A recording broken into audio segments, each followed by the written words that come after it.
So first off, thank you for coming to this user group.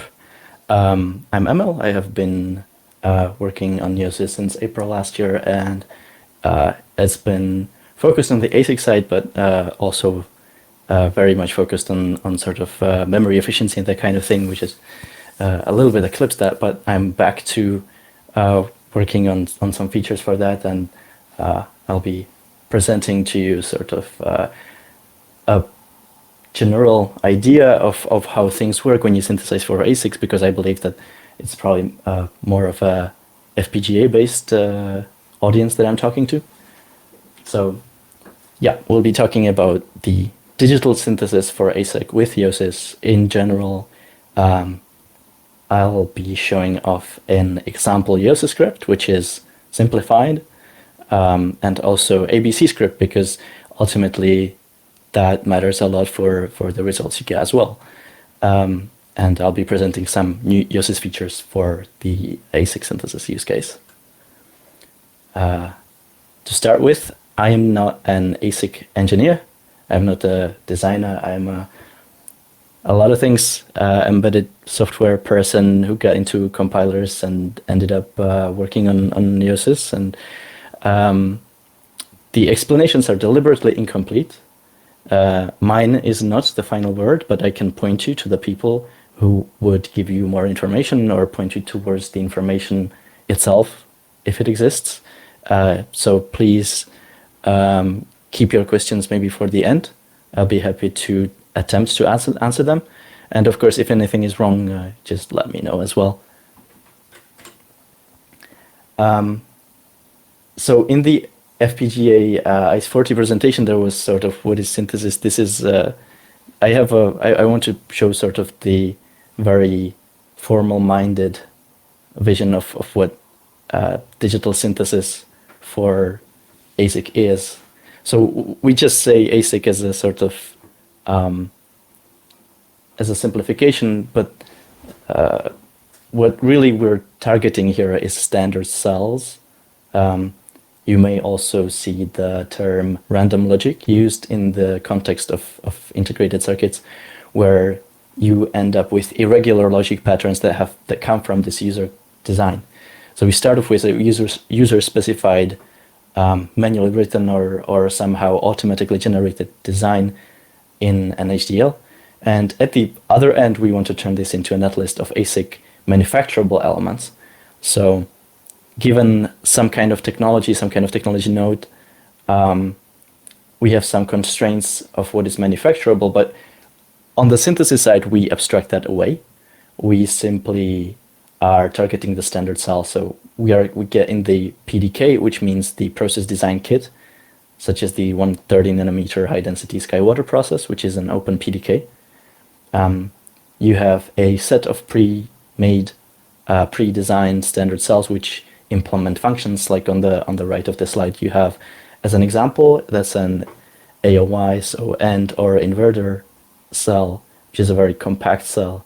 But you can see that also it's not like the simplest possible cell, because it's making use already of some of the advantages of like manufacturing specific PDK cells. So we have some idea of quality. What is a quality synthesis? What is good synthesis? What is bad synthesis? We are going to be, it's an optimization, a constraint optimization problem. We want to meet the constraints such that a set of these qualities, the figures of merit, often they're called power, performance, area, are optimal. But we have three figures. We have power and performance and area. So it's always a trade-off. We care about all of these in all circumstances, because we might be developing for a fixed area and trying to get as much performance out of that, because that area is the manufacturing budget. We might be targeting a fixed performance because we know that the design is only sufficient for its use if it reaches a certain clock speed, that kind of thing. But we have to be aware that we're sacrificing one for the other, and hopefully the results of a good synthesis are on some sort of optimal Pareto curve within the constraints. And there are also, the timing constraints are actually part of the performance partially as well. So there's some overlap there.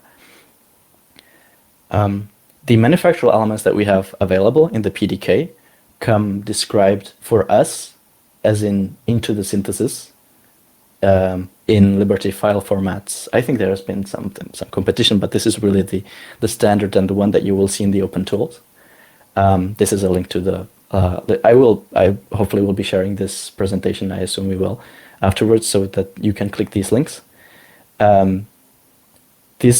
The Liberty file format describes the logic function of the available standard cells, also their area and the timing, and power as well, actually. I'll show an example on the next slide, but also there will be timing constraints specified in the SDC file format. For example, if you are not targeting the maximum possible clock rate, but you know that the clock has to have a fixed speed, or you might be constraining other things around the timing in your design, you would be using those. If you're using FPGAs, you're probably familiar with SDC, the Synopsys Design Constraints file format. This is the Liberty file format. The example is taken from the IHP 130 nanometer PDK, and it's simplified. Again, everything in this presentation is simplified. You can see that we have a description of a cell. That cell has an area. It has some power characteristics, just like for static leakage. It might have some dynamic as well. There are several ways it can model power. There are also several ways it can model timing, but the timing is specific to the pins of that cell, so that it can model the transition. When does a transition on an input pin when is it somehow reflected, and how does that work? How does that look like in the waveform on an output pin? And also it describes the function of these cells, and that's really the part that we care in synthesis, because we want to know what this cell does so that we can actually use it. You can, this is an and/or cell. I could have used the same one on the previous one, but it doesn't matter. A little bit of a comparison between ASIC and FPGA technology for you as a digital designer. How does that affect your process? Well, other than the fact that once you're doing a tape out, you're already, spending a lot of money. So all of the economics are different. Let's not go into that. For the synthesis itself, I think it's important to point out that we don't have like fixed DSP blocks. So if we don't design really, we don't write the design around what the DSP blocks are available, because we can synthesize them in some way ourselves. But we also have to think about that. We have to be a little bit more aware of that than just like running it, designing what we need, and then looking, oh yeah, that consumes about that much on this FPGA.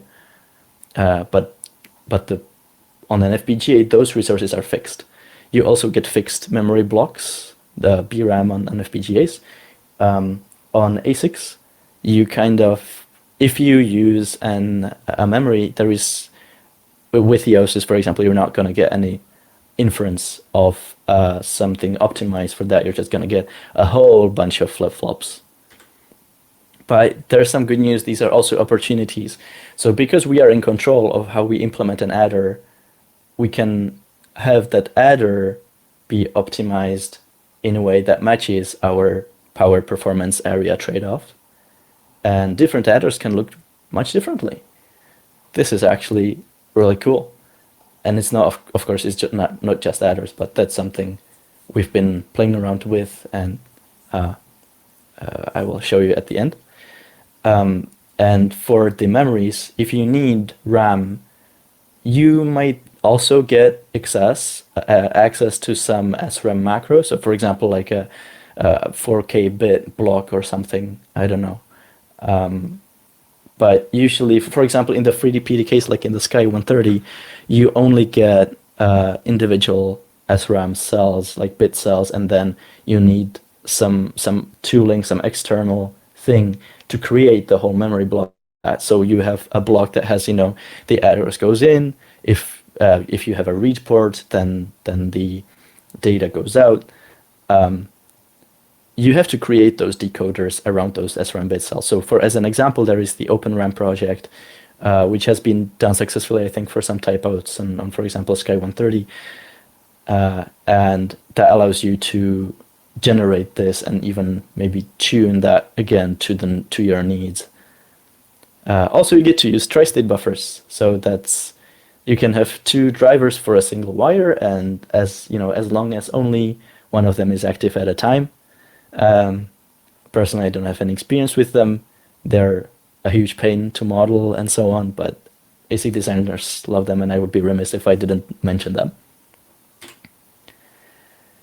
So the logic synthesis with Yosys is never happens in a vacuum, right? Something happens at the end of when Yosys runs. You have a netlist and need to do something to implement it, right? To turn it into those geometry files for manufacturing. In the case of integrated circuits, it doesn't really matter what you use for front ends, but for the back end, Yosys is integrated into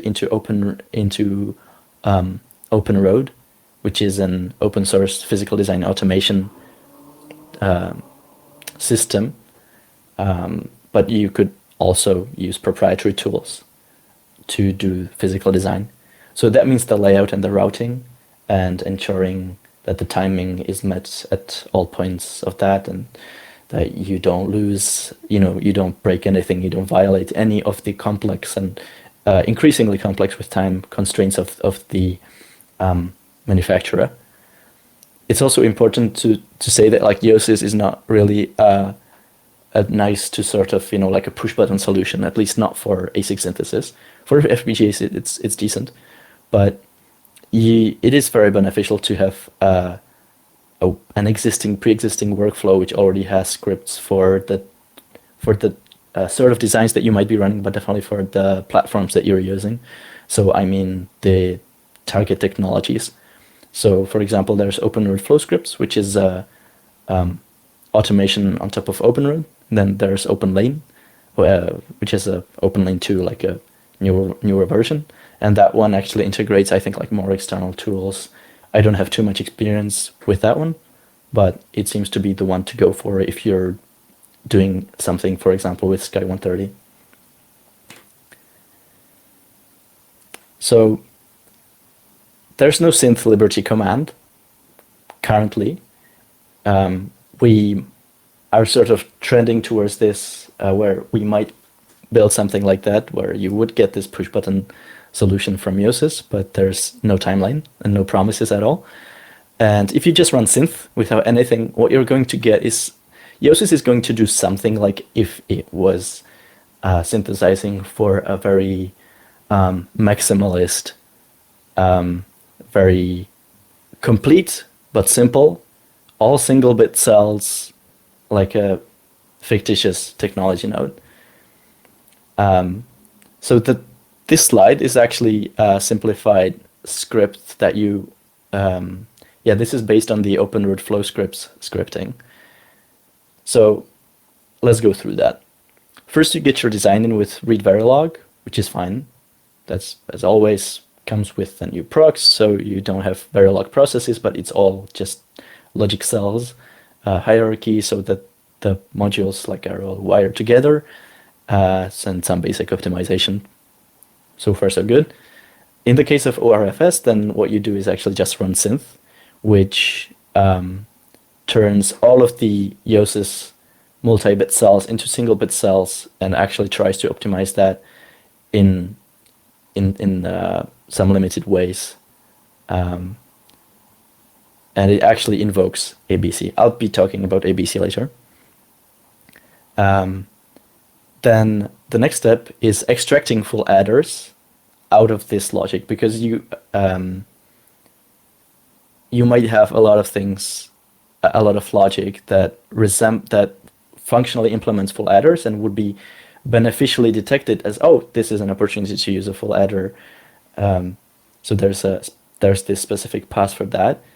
And then with with some TechMap calls, you can see that already the first TechMap command used here is specific to the Sky 130 technology. So at this point, we're already entering, like, going from single bit but Yosys generic to manufacturer, technology specific cells in our design. So in this adder map, we go from, we can turn these full adder cells into full adder cells that are the ones that actually are part of the Liberty files for Sky 130. And actually there's like an optimization that already you might turn some of them into half adder cells if some of the inputs is constant.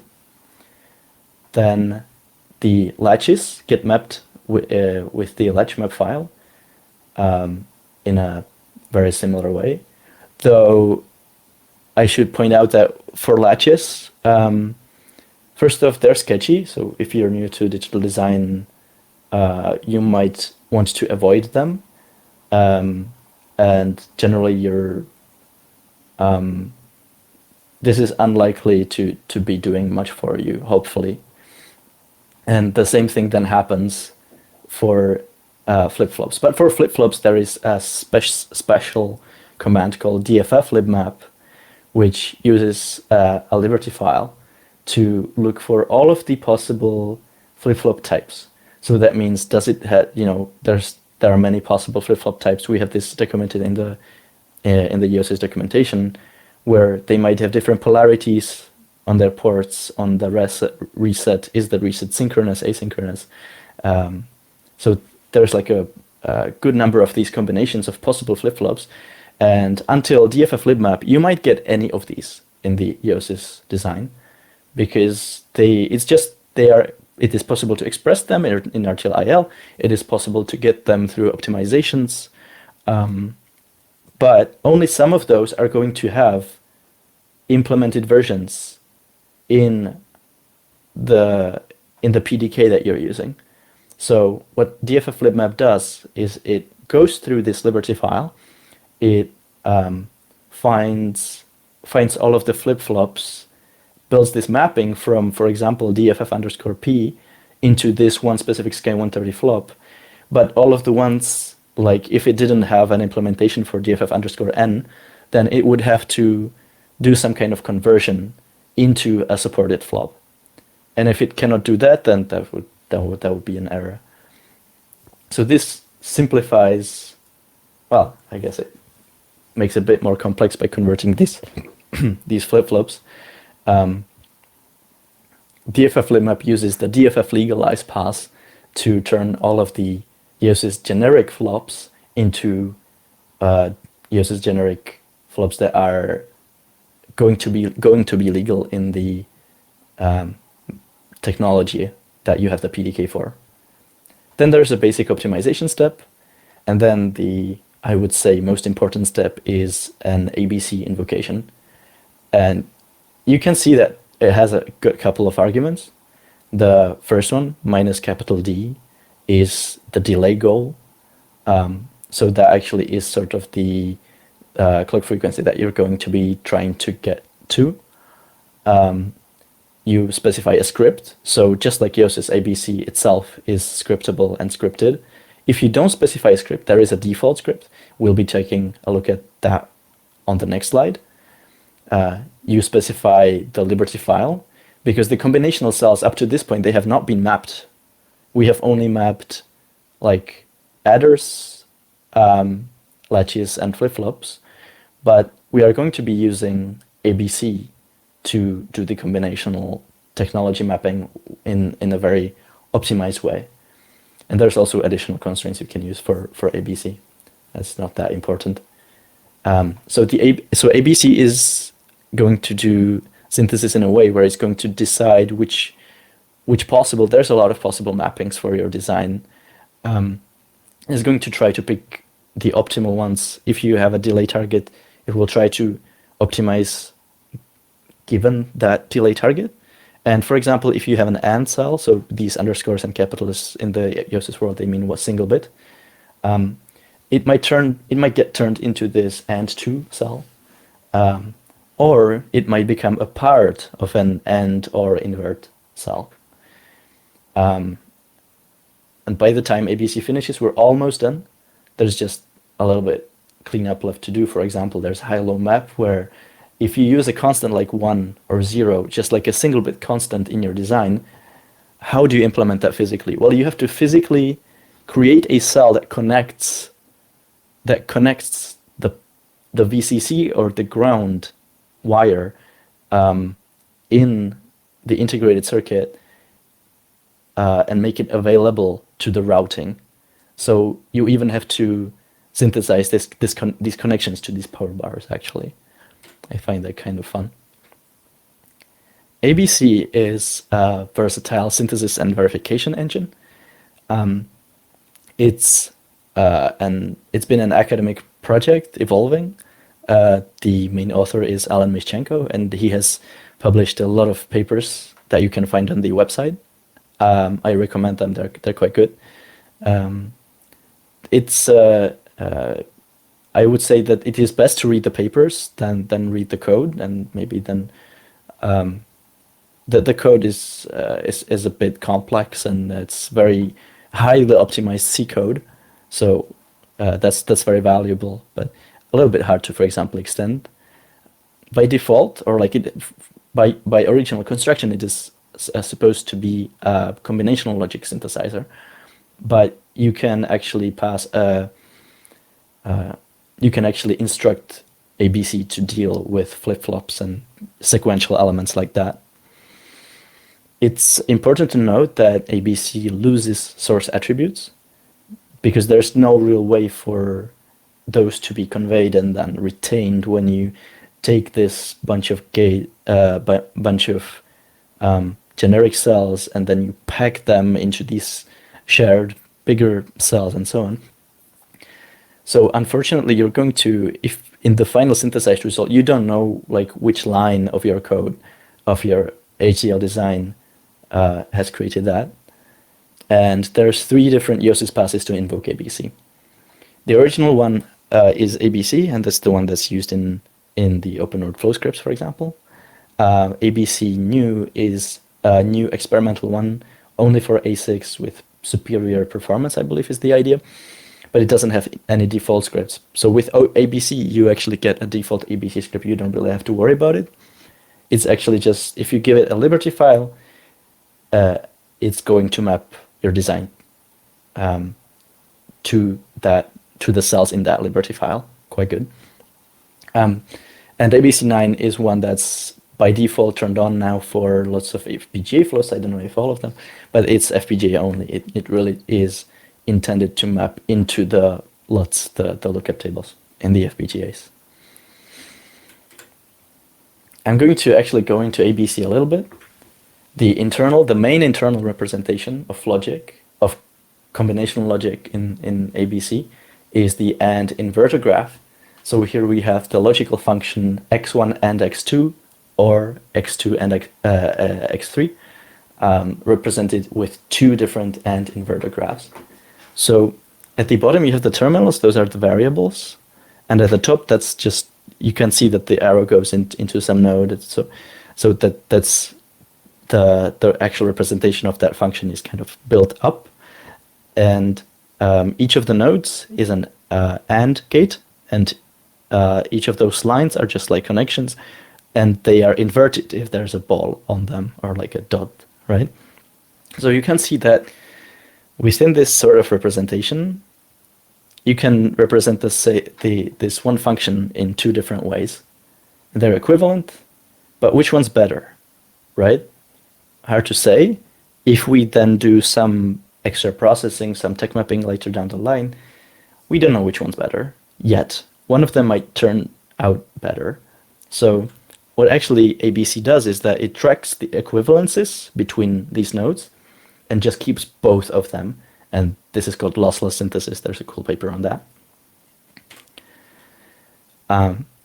Here is a simplified version of the default script, the default ABC script, which is run when you do ABC -liberty, as in the ABC command within Yosys. So structural hashing and functionally reducing the AIG, those are both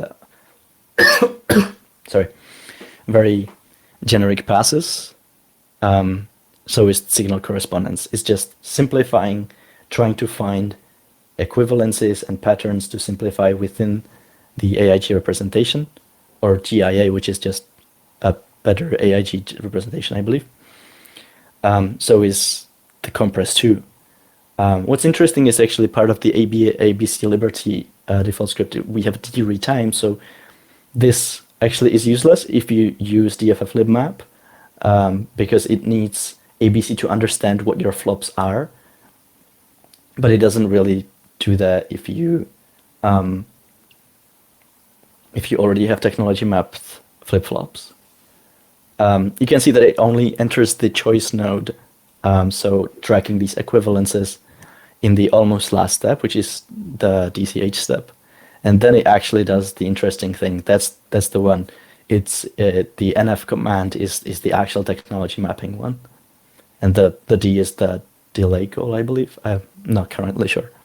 But I think that's it. So that's where actually ABC will try all sorts of ways to cut up the design and cover it with the logic functions of the standard cells. After ABC, there's basically nothing to do with, by Yosys. Just for comparison, this is the ABC area optimized script in OpenWorld Flow script, and it doesn't use d-retime because it doesn't try to use that. It uses different mapper, and then it uses static time analysis to build timing information for ABC to actually try to optimally insert buffers into wires that are going to benefit from that. So if there's a large fan out, for example, you might need a buffer to drive all of those wire loads and meet timing. So you can see that there can be a big difference in the script, and you might get a big difference in the quality of the results, so in the PPA. We have some new Yosys features for ASIC synthesis. Just gonna quickly go through those and then show off some of them. We have some new adders, so if you just use you basically just add two 32-bit signals in Verilog, what you might get is a ripple carry adder, which is very small but very slow, or you might get like a Brent-Gang adder, which is faster but bigger. We added more options like that, and you can select those by modifying your Yosys scripts. We have the clock gate command, which can save on area and power consumption in your design if you have integrated clock gate cells in your PDK. DFF-libmap now is able to work with D flip-flops with enable. All passes that take a Liberty file can now take multiple Liberty files and act as if they were merged into a single Liberty file. So this is how many PDKs are distributed in multiple files. There have been some runtime memory efficiency improvements, which affect all use cases, but were sort of made for ASIC. And there's also the keep hierarchy command to enable smarter flattening, which also interacts with the fact that you don't get source attributes anymore. Something that we have currently in the works is compressed Liberty file support. Some PDKs come compressed, and it is a little bit unnecessary to just decompress them because we already have some support for reading compressed files in Yosys. So these are the options that we have for adders now. This is a plot for actually Sky 130 high density. It's a plot for all of the adder options at sizes, bit widths from like 2 to 63. And you can see that some of them are more area optimized, some of them are more delay optimized. Out of these, I think Han Carlson is currently looking like it has a little bit of an advantage at basically all of these levels, but it's also like not the best, not strictly the best delay. So this is something where currently you have to manually sort of map the say and decide yourself which version you want. But it would be cool if at some point the tools were intelligent enough to say, oh, here we need, here we are very delay constrained, so we need a fast adder, but this other adder that's not on any kind of critical path, let's just use something that's compact. Yeah. This is what the new clock gate pass does. If you have a set of D flip-flops with enable that share an enable signal and the clock signal, and you have an ICG, an integrated clock gating cell compatible with those polarities in your Liberty file, then you can use the clock gate command to, as you can see, turn those DFFEs into regular D flip-flops and have their clocks be driven by the output of the ICG, which gates the clock with a clock enable signal. And yes, this works with Liberty files, but you may also specify the name of the and polarity of the ICG's cell on the in the arguments for that pass.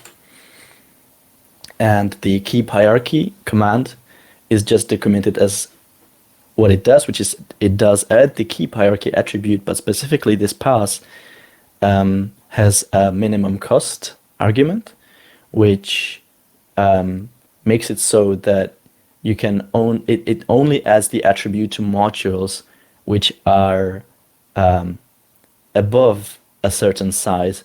So this basically it uses an estimation, so it might not be perfect, but it's supposed to allow you to then run flatten and keep the hierarchy on the big modules, but also dissolve the boundaries between small modules so that optimization can happen across some boundaries, but not the boundaries where you will be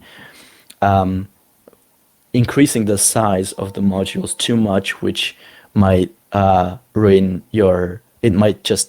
the synthesis might take a long time, it might take too much memory, but also it might remove too much information about where your resource usage, your area usage on the actual silicon, where is that coming from?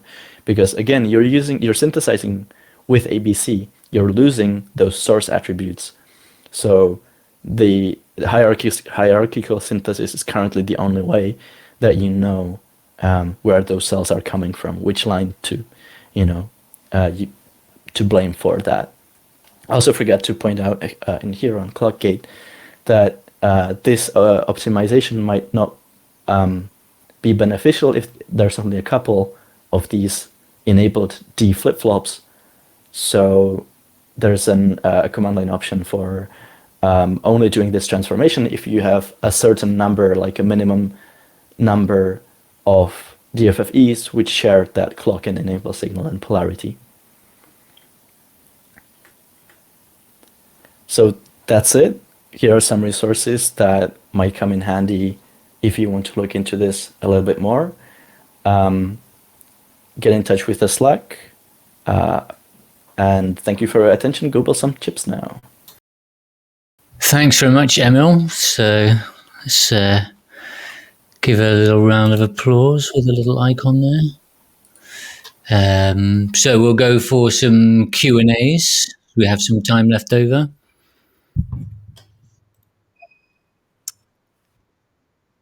Paolo. You're muted, Paolo.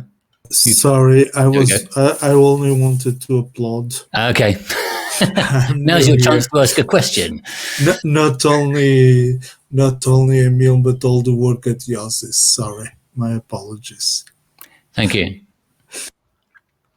Thank you. Manuel.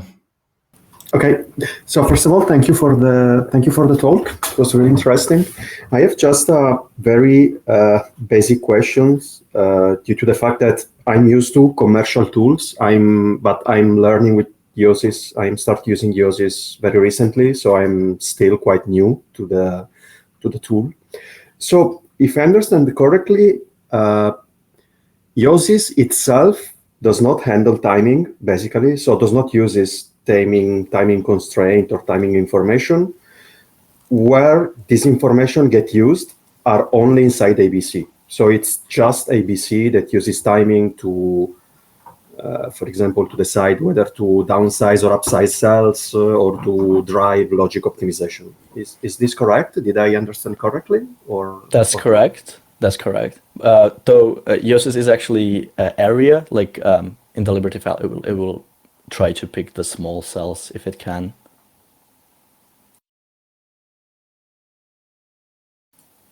Okay, we've got Nikhil with a hand up waiting, but before that we had a couple of questions from Aaron in the chat. Do we have tools to check that our constraints are sound? Not really. I mean, you might see some failures if like something is not met. But again, even there's no SDC support in Yosys. I should have probably made that explicit. We don't see into SDC, so that would happen if you're using like an open road flow. Open road would tell you off for that, like at some point after Yosys is done. Yeah, so both OpenLane and OpenRoad use OpenSTA for doing this static timing analysis, and it supports SDC files, and if timing fails, you get a report. Second question from Aaron was, which projects are concerned with the tech map step? I'm interested in working on such tools since I come from a compiler's language area. So tech mapping is a general stage of many possible use cases of Yosys, including the FPGA ones. I'm not sure, like for example, supporting more PDKs. Well, if they're not open PDKs, then you can't really publish anything about them online, so there's no way to contribute. And the open ones are, of course, already sort of available. I think there's a lot of experimentation that you can do either on the HDL side or by building plugins for specific needs that you might have. I think just play around with some designs and write some designs, and you might see if there's a need for some missing feature, and then you might contribute that to Yosys or something. And then the final question from Aaron is there a path to convert more directly from language constructs to standard cells? If I understand correctly, synth is done to individual generic gates, then adders are re-extracted. So you can actually use the PDK-specific cells in your design, for example, and that way you don't have to rely, if there's something that really matters like that, or something where the synthesis isn't sufficient, you can just instantiate those just by using the names that these cells have in the Liberty file. So that's definitely one way. Not so sure about anything else. If I understand, synth is done to individual generic gates. That's just so I had as an example, I showed off the open road flow scripts Yosys script for digital standard cell synthesis. It's not necessarily the only one, and you can basically just take ABC and just directly, once you could basically delete a lot of the stuff other than like DFF libmap, and just do like read verilog, prog hierarchy, DFF libmap, ABC Liberty, and you will have basically a synthesized design. Great, thanks, Emil. And now we'll move over to a question from Nikhil.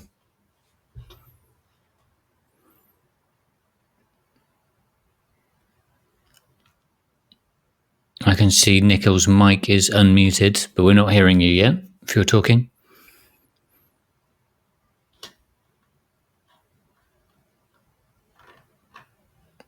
Any other questions? Can you hear me now? Oh, now we hear you, yep. Yeah, okay. My question is simply if there was any sort of fully worked out end-to-end example, starting from a piece of Verilog, somebody's written it already as just part of the example, just as for people learning it for the first time, just to take you through the whole process, after which people can start playing around and experimenting. So there are some courses. There are some courses on some universities which have materials publicly available. I'm going to link some of those after we're done with the Q&A because I have to search for that. And there are definitely like example designs directly in the OpenRoad repository, directly in the OpenRoad flow scripts, directly in OpenLane as well. Fully open end-to-end designs using these open PDKs and open tools, where you really can just like see the Verilog, modify the Verilog, run it, and you can look at the geometry that you really have generated out of that. Also, Tiny Tapeout uses all of this stuff. Thanks. Okay, any more questions from anyone?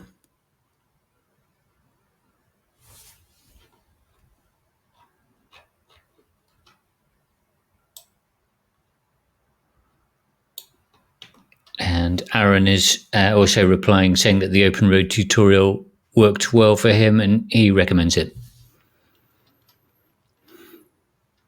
Okay, so if there's no further questions, then we'll leave this. Oh, here we go. Katharina's got a question. Hi, Katharina. Good to see you here. Hello. I have a question to another topic. So thank you, Emil, first for the talk. But if it's fine to ask something else. Sure. I think it looks like we're slowing down on questions on ASIC synthesis now. Okay, thank you. It's about the Yosys slang. I was starting to play with that, and I saw that structs are always broken into like large arrays, and I wondered, is there any possibility to keep the struct names, is to have like individual vectors per field? Unless Martin Povik is here, I'm not going to be able to answer that, unfortunately. But yeah, I saw that we have a Martin, but it's a Martin S, not a Martin P. So okay, probably the wrong Martin. The other thing is, do you know that we have a Yosys HQ community Slack group? That can be a good place to ask these kinds of questions. Okay, perfect. Thank you. No problem. Then I'll ask there. Thanks. Okay.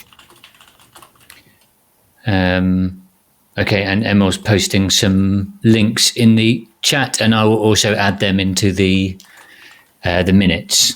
Way ahead of you. Oh, well done. Good job. Nice. Okay, so I'll be recording. I'll be doing a quick edit and then not post this on the YouTube channel. Thanks very much, everyone, for attending, and make sure you're signed up to the mailing list to know about the next one. Follow us on LinkedIn, Blue Sky, Fostodon, Mastodon, and looking forward to seeing you all for the next one. Thanks for joining.